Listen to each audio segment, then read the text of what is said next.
ಜಮ್ಮು ಕಾಶ್ಮೀರದ ಪೆಹಲ್ಗಾಂನಲ್ಲಿ ನಡೆದಂಥ ಉಗ್ರರ ದಾಳಿ ಹಿನ್ನೆಲೆಯಲ್ಲಿ ಕೇಂದ್ರ ಸರ್ಕಾರ ಪಾಕಿಸ್ತಾನಕ್ಕೆ ವ್ಯಾಪಾರದ ನಿರ್ಬಂಧವನ್ನು ಹೇರಿದೆ. ಇದೀಗ ಕೇಂದ್ರ ಸರ್ಕಾರದ ನಿರ್ಧಾರಕ್ಕೆ ಬೆಂಬಲವಾಗಿ ನಿಂತಿರತಕ್ಕಂಥ ಕೋಲಾರದ ರೈತರು ಪಾಕಿಸ್ತಾನಕ್ಕೆ ಟೊಮ್ಯಾಟೊ ರಫ್ತನ್ನ ಸಂಪೂರ್ಣವಾಗಿ ನಿಲ್ಲಿಸಿದ್ದಾರೆ.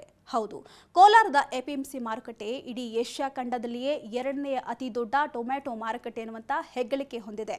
ಅದೇ ಕಾರಣಕ್ಕೆ ಕೋಲಾರ ಜಿಲ್ಲೆಗಳಲ್ಲಿ ಬೆಳೆಯುವಂತಹ ಗುಣಮಟ್ಟದ ಟೊಮ್ಯಾಟೊ ದೇಶದ ಬಹುತೇಕ ರಾಜ್ಯಗಳಿಗೆ ಹಾಗೂ ಹೊರ ದೇಶಗಳಿಗೆ ರಫ್ತಾಗ್ತಾ ಇದೆ. ಇನ್ನು ಟೊಮ್ಯಾಟೊ ಬೆಳೆಗಾರರಿಗೆ ಜೂನ್ ಮತ್ತು ಜುಲೈ ತಿಂಗಳು ಸುಗ್ಗಿಯ ಕಾಲ. ಈ ಸಂದರ್ಭದಲ್ಲಿ ಕೋಲಾರದಿಂದ ಟೊಮ್ಯಾಟೊವನ್ನ ಪಾಕಿಸ್ತಾನ, ಬಾಂಗ್ಲಾದೇಶ, ಆಫ್ಘಾನಿಸ್ತಾನ, ದುಬೈ ಸೇರಿದಂತೆ ವಿವಿಧ ದೇಶಗಳಿಗೆ ರಫ್ತು ಮಾಡಲಾಗುತ್ತೆ. ಈ ಪೈಕಿ ಪಾಕಿಸ್ತಾನಕ್ಕೆ ಸಾಮಾನ್ಯವಾಗಿ ವಾರಕ್ಕೆ 800 ರಿಂದ 500 ಟನ್ ಟೊಮ್ಯಾಟೊ ಸೇರಿದಂತೆ ತರಕಾರಿಯನ್ನು ರಫ್ತು ಮಾಡಲಾಗ್ತಾ ಇತ್ತು. ಜೊತೆಗೆ ಪಾಕಿಸ್ತಾನದ ಜೊತೆ ಇಲ್ಲಿನ ವರ್ತಕರು ಉತ್ತಮ ಸಂಬಂಧವನ್ನು ಹೊಂದಿದ್ದು ಟೊಮ್ಯಾಟೊ ಜೊತೆಗೆ ಮಾವು ಹಾಗೂ ಇತರ ತರಕಾರಿಗಳನ್ನು ಸಹ ರಫ್ತು ಮಾಡ್ತಾ ಇದ್ರು.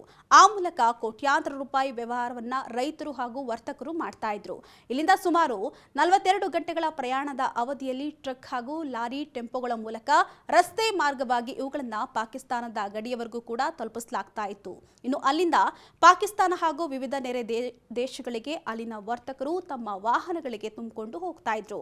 ಆದ್ರೀಗ ಪೆಹಲ್ಗಾಂನಲ್ಲಿ ನಡೆದಂತಹ ಘಟನೆಯನ್ನ ಖಂಡಿಸಿ ರೈತರು ಟೊಮೆಟೊ ರಫ್ತನ್ನ ನಿಲ್ಲಿಸಿದ್ದು, ಈ ಮೂಲಕ ನಮಗೆ ವ್ಯಾಪಾರಕ್ಕಿಂತ ದೇಶವೇ ಮುಖ್ಯ ಅಂತ ಹೇಳ್ತಿದ್ದಾರೆ.